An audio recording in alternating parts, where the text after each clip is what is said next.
Welcome back to another video. Thank you so much for being here as always. A couple things.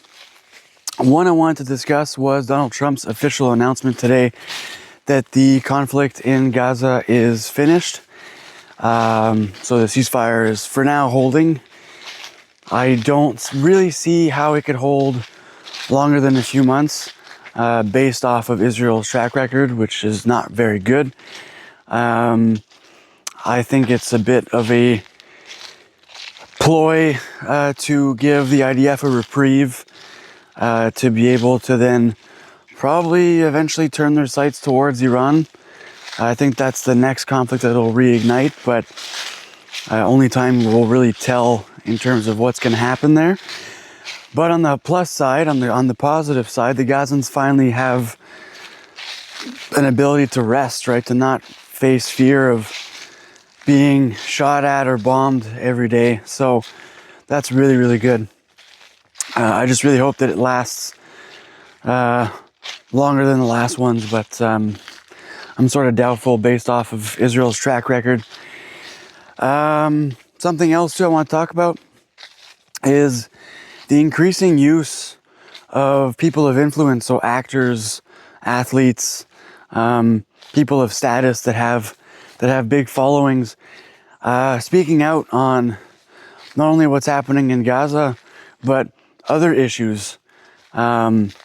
And using their reach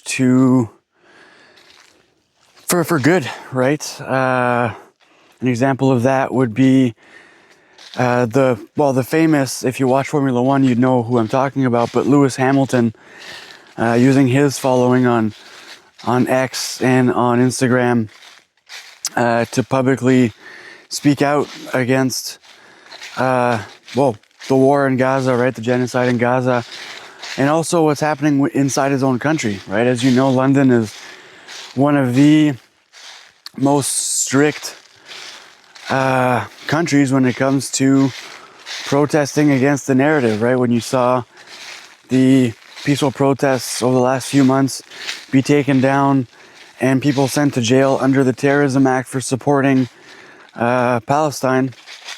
That's only one example.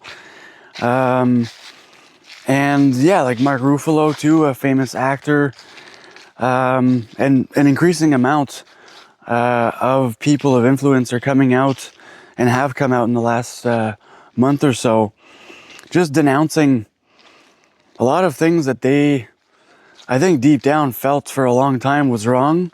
And I sort of get why you wouldn't openly talk about it on your platform, because you may lose, your audience, you may lose financial backing, support, right? But, personally for me, if I was someone of status, of someone who had a big reach, if it's something I care about and if it's something I deem to be important, I talk about it. Like, I don't see why I wouldn't. So what? You lose a sponsor, or you'll lose, some partnership deal or something. That to me is irrelevant, because what's relevant is making sure that people in the world that are either suffering in war or any injustices can have someone in their corner, right? Because more and more people are increasingly divided on those lines, right? Where the good versus the bad versus whatever, politics, the environment, whatever the topic of discussion is, you always have people on both sides. But for things like going back to the Gaza conflict, people that have mega reaches with like 30 million followers or more have or can create a very, very big shift in people's mindsets, because some people may also not know about what's happening, right? Some people choose to put their head in the sand when it comes to the news nowadays because it's depressing, and I get it. I understand. I feel the same way.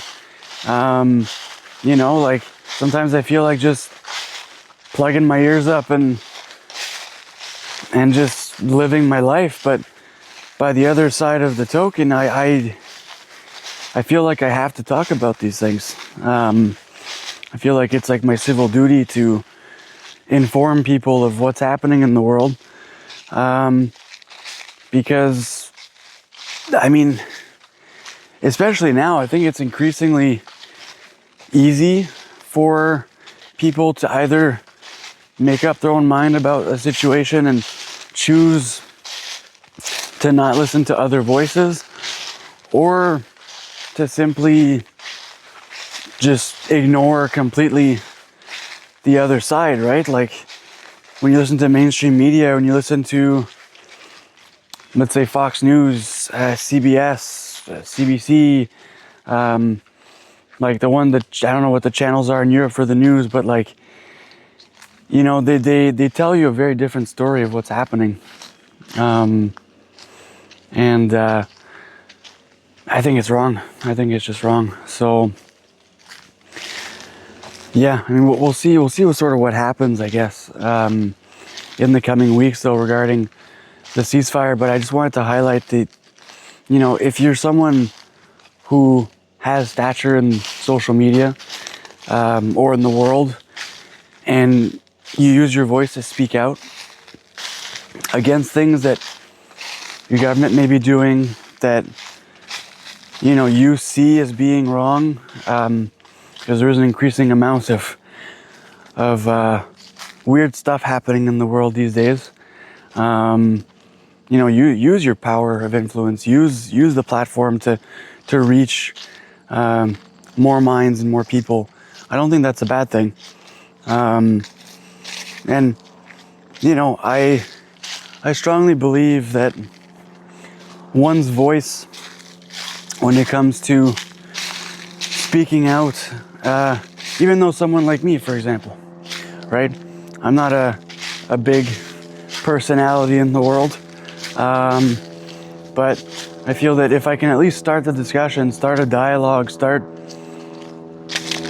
like something when it comes to these world issues, where I'm just an extra voice in the cog of ever-growing voices out there in social media. I think that's important, because it enables you to just make a choice. Whether you choose, you know, non-mainstream media or mainstream media, at least you get to choose. If mainstream media was the only choice out there because somehow they managed to ban all alternate voices, then you're sort of left listening to whatever they conjure up, right? So I think that, yeah, I think that it's an important thing to have these discussions. And yeah, I really hope again that the situation in the Middle East can, especially regarding Gaza and Lebanon and the West Bank, which those are still two regions that are getting attacked by Israel, but hopefully they're next in the line of ceasefires and of peaceful resolutions, whatever you may want to call that. I hope it's soon, because they also deserve just peace and quiet, right? Like, they deserve just safety, which they haven't had in a long time. So anyways, that'll be the video for today. Thank you for listening as always. If you like this channel, you like this kind of content, please like and subscribe. It helps tremendously. And as always, take care.